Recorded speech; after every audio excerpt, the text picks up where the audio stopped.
Zas. Okay geng, hari ni yang kita janjikan nak bagi hadiah special pada orang yang bertuah. Dan yang penting, dia kena sporty. Kita tengok siapa orang tu. Kita jumpa seorang. Bang.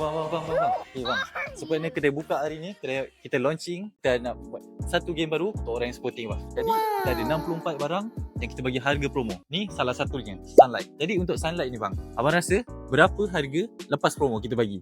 Ni lebih kurang RM8 lah. Jauh sangat bang. Kita bagi satu lagi lah, satu kali lagi chance. Kalau abang jawab betul, kita akan terus bagi hadiah untuk abang. Lepas harga promo kan, RM5.99 lah.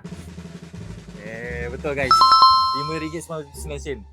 Jadi sebelum kita bagi hadiah, kita nak tanya bang, abang follow tak akaun kita? Akaun TikTok kita? Yes bang. Follow. Okay.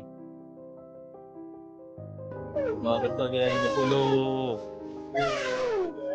Jadi kita nak bagi hadiah. Okay, kita nak bagi voucher bernilai RM20. Jadi abang boleh shopping apa-apa je lah abang nak beli.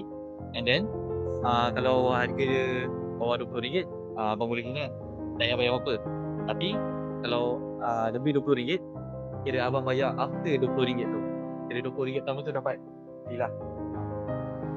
Okay bang, jadi kita ada lagi dua soalan lah kita nak tanya. Untuk macam game ni kan, apa lebih baik abang? Saya rasa lebih baik beli kat JSMart sebab sekarang harga promosi banyak. Kita ada promo, jadi jangan lupa datang ke JSMart. Dan lagi satu, kenapa abang nak belanja kat JSMart?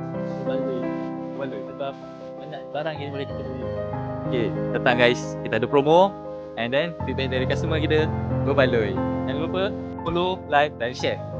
Trust.